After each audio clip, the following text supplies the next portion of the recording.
على حبيبك خير الخلق كلهم أما بعد رجاء كريم واستجاب المجلس وبركة هذا المسلم الإنسان رحمه الله السلام عليكم ورحمة الله وبركاته مسلم الإنسان وبركة سورة الشورى يعني سورة الآيات الكريمة আপনাদের সম্মুখে তেলাওয়াত করেছি এই আয়াতের আলোকে জুলুম সম্পর্কে আলোচনা করার চেষ্টা করব।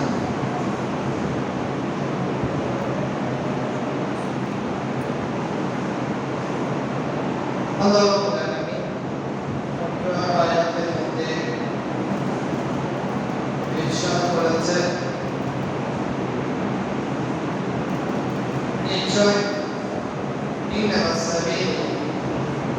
নিশ্চয় ব্যবস্থা গ্রহণ করা হবে আল্লাযীনা ওই সকল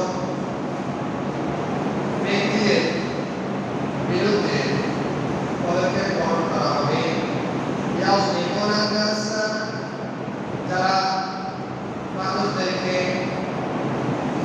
প্রতি জুলুম করে মানুষদের প্রতি জুলুম অবিচার করে ويبغون في الأرض بغير الحق এবং অন্যায়ভাবে জমিনের মধ্যে ফিতনা ফাসাদ সৃষ্টি করে অন্যায়ভাবে ত্রাস সৃষ্টি করে উলাইকা লাহুম আযাবুন আলীম তাদের জন্য রয়েছে যন্ত্রণাদায়ক শাস্তি কঠোর শাস্তি অনুরূপে আয়াতের মধ্যে জুলুম এবং জুলুমকারীদের সম্পর্কে তাদের পরিণতি সম্পর্কে আলোকপাত করেছেন। জুলুম বলতে আমরা কি বুঝি? জুলুম এর সকাল থেকে বামায় কাম মুফাসসির আযম ওনারা বর্ণনা করেছেন আয-যুলমু ওয়াল শাই বিগাইরি মাহাল্লিহি জুলুম বলতে বোঝায় কোন বস্তুকে অপাত্রে রাখা, যে বস্তুর জন্য যে স্থান, যে কাল, যে পাত্র, সেই জায়গায় সেই বস্তুটিকে না রেখে অপাত্রে, কোন পাত্রে যেখানে সেটা রাখার জায়গা নয় এমন জায়গায় ওই বস্তুটিকে স্থাপন করা, ওটাকে রাখা, এটার নাম হচ্ছে জুলুম। এই সংখ্যার মধ্যে যা কিছু করবে মানুষের কাজ করবার ওই মানুষ জালেম হিসেবে সাব্যস্ত হবে। জুলুমের বিভিন্ন প্রকার রয়েছে।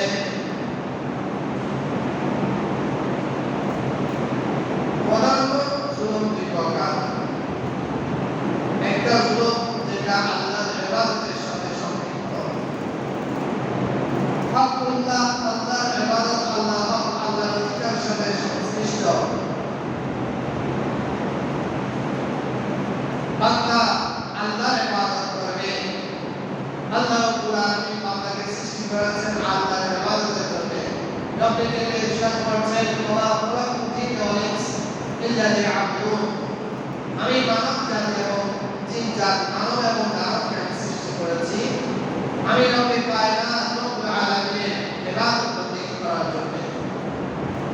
বান্দা মাত্রই যে মাত্র আল্লাহর ইবাদত না করে আল্লাহর ইবাদত বাদ দিয়ে সৃষ্টির ইবাদত করবে, সৃষ্টির উপাসনা করবে, পূজা করবে, ওই বান্দা জালেম হিসেবে সাব্যস্ত হবে। আর পবিত্র কোরআন কারীমের মধ্যে আল্লাহ রাব্বুল আলামিন ইরশাদ করেছেন মধ্যে লোকমান আলাইহিস সালাম আপন সন্তানকে নসিহত করেছেন ইন্না শিরকা লাযুলমুন আযীম, শিরক হচ্ছে এটা এমন অপরাধ যেটাকে আল্লাহ রাব্বুল আলামিন কোরআনের মধ্যে বলেছেন যুলমুন আযীম, মহা জুলুম পরাক্রম।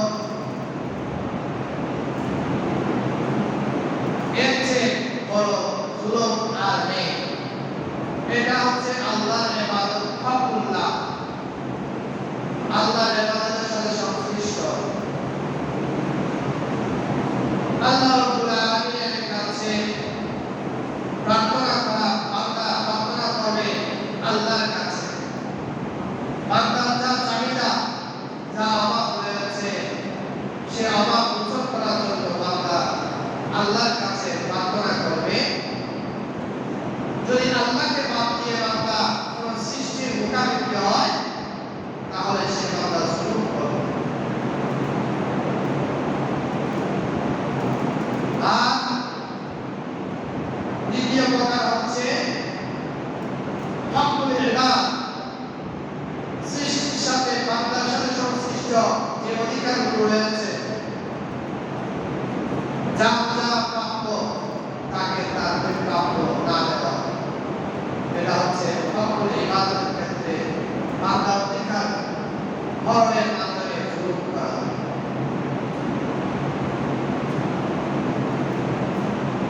আবার বিভিন্ন উলামায়ে বিভিন্নভাবে জুলুমের প্রকারভেদ করেছেন। কি কি কাজ করলে জুলুম হিসেবে সাব্যস্ত হবে? উলামায়ে কেরাম বলেছেন সীমা লঙ্ঘন করা এটাও জুলুমের অন্তর্ভুক্ত। রব্বুল কারীম বলেছেন কোরআন কারীমে সূরা বাকারার 230 নম্বর আয়াতের মধ্যে বলেছেন, যারা আল্লাহ রাব্বুল আলামিন যে সীমারেখা দিয়েছেন বান্দা তার জীবন পরিচালনা করার ক্ষেত্রে যে সীমারেখা রয়েছে, ওই সীমারেখা অতিক্রম করে নিজের ইচ্ছা অনুযায়ী যদি বান্দা নিজের জীবনকে পরিচালিত করে, ওই বান্দা আল্লাহর দেওয়া সীমারেখা অতিক্রম করার কারণে সীমা লঙ্ঘন করলো। আল্লাহ রাব্বুল আলামিন বলেছেন আউলাইকা হুমুজ যালিমুন, যারা আল্লাহর দেওয়া সীমারেখাকে অতিক্রম করবে, সীমা লঙ্ঘন করবে, তারা জালেম হিসেবে সাব্যস্ত হবে। এরপর আল্লাহর মসজিদ, বান্দা মসজিদ নির্মাণ করেন আল্লাহর ইবাদতের জন্য। ওই মসজিদের মধ্যে কোন কোন জায়গা রয়েছে ব্যক্তি বিশেষ মসজিদ নির্মাণ করেছে, নির্মাণ করার পর বলে অমুক গোত্রের মানুষ, অমুক শ্রেণীর মানুষ আমাদের মসজিদে নামাজ পড়তে পারবে না। এই ধরনের যে বিষয় রব্বুল কারীম বলছেন ওমান আযলামু মিম্মান মা'a মাসাজিদ আল্লাহ আইয়ুযকারা বিহা ইসমুহু, ওই ব্যক্তি থেকে বড় জালেম, বড় অত্যাচারী কে হতে পারে যে আল্লাহর বান্দাকে আল্লাহর মসজিদ সমূহের মধ্যে ইবাদত বন্দেগী করার জন্য বাধা প্রদান করেছে। ওই ব্যক্তি থেকে বড় জালেম আপনি, অর্থাৎ যে ব্যক্তি আল্লাহর মসজিদের মধ্যে ইবাদত বন্দেগী করার ক্ষেত্রে বাধা প্রদান করে, ওই ব্যক্তি থেকে বড় অপরাধী, বড় জালেম আর কেউ নেই। এই জন্য ফুকাহায়ে ইসলাম বলেছেন যে মসজিদের মধ্যে আল্লাহর বান্দাদেরকে নামাজ পড়তে বাধা দেওয়া হবে, এমন মসজিদের মধ্যে জুমার নামাজ আদায় করা যাবে না। এই জন্য মসজিদ জামে মসজিদ হওয়ার জন্য অন্যতম একটি শর্ত হচ্ছে ইজনে আম, অর্থাৎ সর্বসাধারণ মুসলমানদের প্রবেশ অধিকার নিশ্চিত করতে হবে। আর যে ব্যক্তি কোনো মুসলমানকে আল্লাহর মসজিদের মধ্যে ইবাদত করতে বাধা প্রদান করবে, ওই ব্যক্তি হচ্ছে আল্লাহর ভাষায় সবচেয়ে বড় জালেম। এরপর সাক্ষ্যকে গ্রহণ করা, অপরিবার সম্পর্কে বান্দা বিচার কার্যের মধ্যে বিচার গ্রহণ করা হচ্ছে দোষীকে, অপরাধীকে অপরাধী নয়, এবং বিচার কার্য যখন শুরু হবে, ওই বিচার কার্যের মধ্যে বিচারক সাক্ষ্য গ্রহণ করার জন্য সাক্ষী যখন তলব করে, এমন সময় যে ঘটনা দেখেছে, প্রত্যক্ষ করেছে, ঘটনা দেখার পর ওই ঘটনাকে রিপোর্ট করা, সেটা ব্যক্তির স্বার্থে হোক কিংবা তাদের স্বার্থে হোক, ওই ব্যক্তি যদি সাক্ষ্য দেয় তাহলে একজন নিরপরাধ মানুষ সাজা থেকে মুক্তি পাবে। আর তার সাক্ষ্য না দেওয়ার কারণে একজন অপরাধী তার সাজা থেকে মুক্তি পেয়ে যাচ্ছে আরেকজন নিষ্পাপ, যার কোনো অপরাধ নেই, অপরাধের সাজায় দণ্ডিত ব্যক্তি মুক্ত করার মাধ্যমে অপরাধ নিষ্পাপ ব্যক্তিকে অপরাধের সাজায় দণ্ডিত করার অপরাধে সে অপরাধী হবে। আল্লাহ রাব্বুল আলামিন বলেছেন ওই ব্যক্তিও জালিমের মতো অপরাধ। রব্বি কারীম সূরা বাকারা 144 নম্বর আয়াতে বলেছেন, ওমান আযলামু মিম্মান কাতামা শাহাদাতান ইনদাহু মিনাল্লাহি ওয়া মাল্লাহু বিগাফিলিন আম্মা তা'মালুন। বান্দা ওই বান্দা থেকে বড় জালেম, বড় জুলুমকারী কে হতে পারে যে আল্লাহর সন্তুষ্টি অর্জনের ক্ষেত্রে আল্লাহর সন্তুষ্টি অর্জন না করে বান্দার সন্তুষ্টি অর্জন করার জন্য কাতামা শাহাদাতান ইনদাহু, যার নিকট সাক্ষী রয়েছে, সে বিষয়ে সে প্রমাণ রয়েছে, তার ওই অপরাধী সম্পর্কে তার জানা রয়েছে, তার টাকা সত্য, ওই জালিমের বিরুদ্ধে যে সাক্ষ্য দেবে না, তার সাক্ষীটাকে সে গ্রহণ করবে। আল্লাহ রাব্বুল আলামিন বলছেন ওই ব্যক্তিও জালিমের মতো অন্তর্ভুক্ত হবে, তার চেয়ে বড় জালিম আর নেই। এরপর মিথ্যা করা, যে অন্যের ব্যাপারে মিথ্যা আরোপ করে, সেটা আব্দুল্লাহ হতে পারে, আব্দুল্লাহ হতে পারে।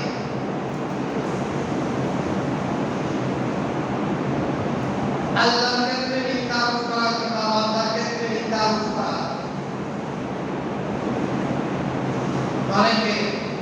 অনেক মুসলমান রয়েছে যাদের আকীদা বিশ্বাস হচ্ছে আল্লাহ মিথ্যা কথা বলতে পারে। এমন কিছু মুসলমান রয়েছে যারা বিশ্বাস করে যে আল্লাহও মিথ্যা কথা বলতে পারে। তাদের অনেক কিতাব রয়েছে, কিতাবের মধ্যে তারা লিখেছে ইন্নাল্লাহা আলা কুল্লি শাইইন কাদির। এই আয়াতের তাফসীর করতে গিয়ে কিছু জ্ঞানকামী তারা বলেন যে আল্লাহ মিথ্যা বলার ক্ষেত্রে আল্লাহ কাদের, আল্লাহ সম্ভব, যারা এই ধরনের আকীদা বিশ্বাস করবে, আল্লাহর ক্ষেত্রে মিথ্যাকে আরোপ করবে, ওই ব্যক্তিও জালিম হিসেবে অন্তর্ভুক্ত হবে, জালিমদের মতো অন্তর্ভুক্ত হবে। আর যে ব্যক্তি বান্দার ক্ষেত্রে মিথ্যা আরোপ করবে, সে ব্যক্তিও জালিম হিসেবে অন্তর্ভুক্ত হবে। আল্লাহ রাব্বুল আলামিন সূরা আনামে 21 নম্বর আয়াতের মধ্যে বলছেন, ওমান আযলামু মিম্মান ইফতারা আলা আল্লাহি কাযিবান আও কাযাবা বিআয়াতিহি ইন্নাহু লা ইউফলিহুল যালিমুন। ওই সমস্ত ওই বান্দা থেকে বড় জালিম কে হতে পারে যে আল্লাহর ক্ষেত্রে আল্লাহর প্রতি মিথ্যা আরোপ করে কিংবা আল্লাহর যে নিদর্শনাবলী রয়েছে সেগুলোকে মিথ্যা সাব্যস্ত করে, সেগুলোকে সত্য হিসেবে গ্রহণ না করে সেগুলোকে মিথ্যা হিসেবে সাব্যস্ত করতে চায়, ওই ব্যক্তি থেকে বড় জালিম আর নেই। এরপর ৭০ নম্বরে ওই বান্দা জালিম হিসেবে সাব্যস্ত হবে যে অন্যায়ভাবে হত্যা করে, অন্যায়ভাবে কোনো মানুষকে হত্যা করবে, সেই ব্যক্তিও জালিম হিসেবে সাব্যস্ত হবে। আল্লাহ রাব্বুল আলামিন কোরআনের মধ্যে বলেছেন সূরা ইসরা ৩১ নম্বর আয়াতে, ওয়ালা তাকতুলুন নাফসাল্লাতী হারামাল্লাহু ইল্লা বিল হক ওয়া মান কুতিলা মাযলুমান ফাকাদ জাআলনা লিওয়ালিয়্যিহি সুলতানান ইলা আখির আয়াত। রব্বুল মত আয়াতের মধ্যে বলছেন তোমরা অন্যায়ভাবে মানুষকে হত্যা করবে না, আইন নিজের হাতের মধ্যে তুলে নেবে না। একজন অপরাধ করেছে, আমার কাছে শক্তি রয়েছে, সামর্থ্য রয়েছে, শক্তি থাকার কারণে আমি তাকে ওই অপরাধের সাজা হিসেবে তাকে আমি হত্যা করতে পারি না, কারণ এটা হচ্ছে বিচারকে আইনকে হাতে তুলে নেওয়া, এটাও অপরাধ। বিচার কার্য পরিচালনা করার জন্য দায়িত্ব মহল রয়েছে, হাকিম রয়েছে, বিচারক রয়েছে। সে যদি আপনার কোনো অন্যায় করে থাকে, আপনার বিরুদ্ধে কোনো অপরাধ করে থাকে, আপনার কোনো ক্ষতি করে থাকে, তাকে বিচারের আওতায় আনার জন্য আপনি আবেদন করতে পারেন। আপনার আমার ক্ষমতা রয়েছে বিধায় আমি আপনি কোনো ব্যক্তিকে হত্যা করাটা সঙ্গত নয়। আল্লাহ রাব্বুল আলামিন বলছেন, যারা অন্যায়ভাবে মানুষকে হত্যা করবে তারাও জালিমের মতো অন্তর্ভুক্ত হবে এবং তারা কোনো সাহায্যকারী পাবে না, তারা আল্লাহর পক্ষ থেকে সাহায্য প্রাপ্ত হবে না। এরপর এতিমের সম্পদ অন্যায়ভাবে ভোগ করা। আল্লাহ রাব্বুল আলামিন পবিত্র কোরআনের মধ্যে সূরা নিসা 10 নম্বর আয়াতে বলছেন, ইন্নাল্লাযীনা ইয়াকুলুনা আমওয়ালা ইয়াতামা যুলমান। ওই সমস্ত বান্দারা যারা অন্যায়ভাবে জুলুম করে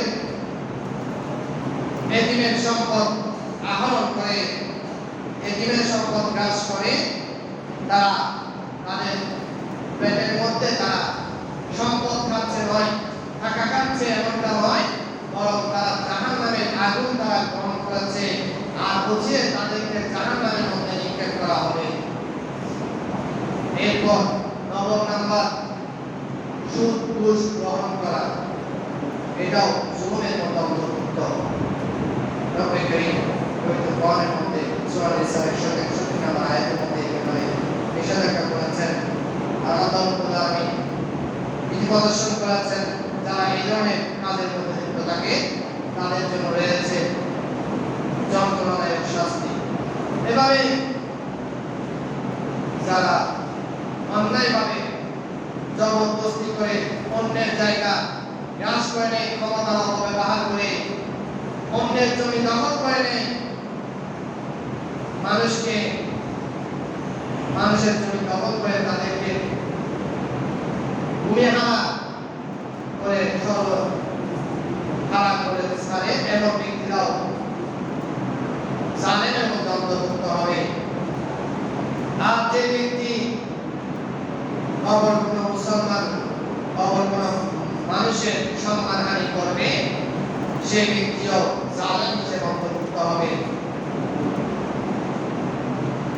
এই জালেমের শাস্তি সম্পর্কে আল্লাহ রাব্বুল আলামিন পবিত্র কোরআনের মধ্যে বলেছেন, সূরা বাকারা 27 নম্বর আয়াতে মধ্যে বলছেন, ওয়াকিলা লিয-যালিমিনা যুকু মা কুনতুম তাকসিবুন। কিয়ামতের সময় পরকালে মানুষকে ওই জালেমদেরকে বলা হবে, তোমরা তোমাদের ক্ষমতার অপব্যবহার করে আল্লাহ রাব্বুল আলামিন তোমাদের জন্য যা হালাল করে নাই এমন বিষয় তুমি গ্রহণ করেছ, অন্যায়ভাবে মানুষকে হত্যা করেছ, জুলুম করেছ, বিচার করেছ, সেটার সাজা এখন তোমাকে গ্রহণ করতে হবে, তুমি সেটার স্বাদ আস্বাদন করো। রাসূল কারীম সাল্লাল্লাহু তাআলা আলাইহি ওয়াসাল্লাম হাদিস শরীফের মধ্যে বলছেন, জালিমের পরিণতি কেমন হবে? রাসূল বলেন, হযরত আবু হুরায়রা রাদিয়াল্লাহু তাআলা বর্ণনা করছেন, রাসূল সাহাবায়ে কেরামকে জিজ্ঞাসা করলেন, হে আমার সাহাবীরা, তোমরা কি জানো মুফলিসকে? তাদরুনা মাল মুফলিস, মুফলিসকে? রাসূলকে সাহাবায়ে কেরাম প্রত্যুত্তরে বলেন, ইয়া রাসূলুল্লাহ, আমরা জানি মুফলিস নিঃস্ব হচ্ছে ওই ব্যক্তি যার কাছে টাকা পয়সা নেই, ধন সম্পদ নেই, উপভোগের দ্রব্যাদি নেই, এমন ব্যক্তিকে আমরা নিঃস্ব মনে করি। রাসূল বলছেন, না না, নিঃস্ব হচ্ছে ওই ব্যক্তি যে ব্যক্তি আযান দেওয়ার সময় নামাজের জন্য মসজিদের দিকে ছুটে এসেছে, যথাসময়ে নামাজ আদায় করেছে, আল্লাহ রাব্বুল আলামিন তার উপর রোজা ফরজ করার পর রোজা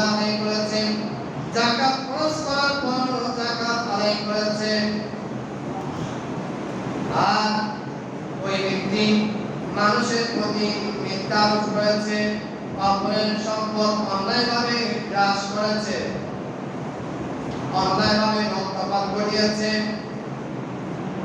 কাল কিয়ামতের ময়দানে সে যখন মৃত্যুবরণ করবে তাকে যখন কবরস্থ করা হবে, বিচার কার্য যখন শুরু হবে, তার আমলনামার মধ্যে হাজারো নেক আমল থাকা সত্ত্বেও ওই ব্যক্তি যখন কিয়ামতের ময়দানে থাকে তখন তার কারণ হবে ওই ব্যক্তি যার হক অন্যায়ভাবে গ্রাস করেছে, হক নষ্ট করেছে, জুলুম করেছে, ওই সমস্ত মুসলিম অত্যাচারিত ব্যক্তিরা আল্লাহর দরবারে দাঁড়িয়ে যাবে। তারা বলবে এই ব্যক্তি আমার জমি দখল করেছে, এই ব্যক্তি এদিন বলবে আমার সম্পদ লুণ্ঠন করেছে, গ্রাস করেছে। এভাবে প্রত্যেক অত্যাচারিত ব্যক্তি তার বিপক্ষে সাক্ষী দেবে। আল্লাহ রাব্বুল আলামিনের পক্ষ থেকে সিদ্ধান্ত দেওয়া হবে তোমার যা সে ক্ষতি করেছে সেই ক্ষতি পরিমাণ ওই ব্যক্তির নেক আমল সমূহ নিয়ে নাও। এভাবে যে অত্যাচারিত ব্যক্তিরা একের পর এক করে তার নিকটে এসে তার আমল সমূহ, তার নেক আমল সমূহ নিয়ে নেবে। এক পর্যায়ে দেখা যাবে তার পাহাড় পরিমাণ ওই নেক আমল, তার যোগ্যতা ছিল মসজিদের প্রথম কাতারের মুসল্লি ছিল, কিন্তু জুলুম করেছে। ওই ব্যক্তি তার এত নেক আমল থাকা সত্ত্বেও আল্লাহর দেওয়া নির্দেশনা মোতাবেক ওই অত্যাচারিত ব্যক্তিরা তার নেক আমল সমূহ নিয়ে যাওয়ার পর তার ওই পাহাড় পরিমাণ নেক আমল শূন্য হয়ে যাবে। দেখেন ভান্ডার খালি হয়ে যাবে। তখন আল্লাহ রাব্বুল আলামিনের পক্ষ থেকে ফয়সালা আসবে ওই বান্দাকে, যে বান্দা ওই বান্দা যে অপরাধ জুলুম করেছে, ওই অত্যাচারিত ব্যক্তির পাপ সমূহ ওই জালিমের আমলনামার মধ্যে যোগ করে দাও। উচ্চস্বরে বলুন নাউযুবিল্লাহ। যারা হাসি এমন অবস্থা হবে ওই জালিমের। এই জন্য আমি ইবাদত বন্দেগী করার পাশাপাশি আল্লাহর হক আদায় করার পাশাপাশি বান্দার হক যেন নষ্ট না হয় সেদিকে আমাদের লক্ষ্য রাখতে হবে। এই জন্য রাসূল করিম সাল্লাল্লাহু তাআলা আলাইহি ওয়াসাল্লাম হাদিস শরীফের মধ্যে বলেন, হযরত জাবির বিন আব্দুল্লাহ রাদিয়াল্লাহু তাআলা বর্ণনা করছেন, রাসূল করিম বলেন তাকু জুলমা, তোমরা জুলুম করা থেকে বিরত থাকো, অন্যায়ভাবে মানুষের সম্পদ গ্রাস করা থেকে বিরত থাকো, কারণ এই জুলুম এটা কাল কিয়ামতের ময়দানে তোমার জন্য অন্ধকার কারণ হবে। জুলুমাত কিয়ামত দিবসে অন্ধকারাচ্ছন্ন জায়গায় তোমাকে বসবাস করতে হবে।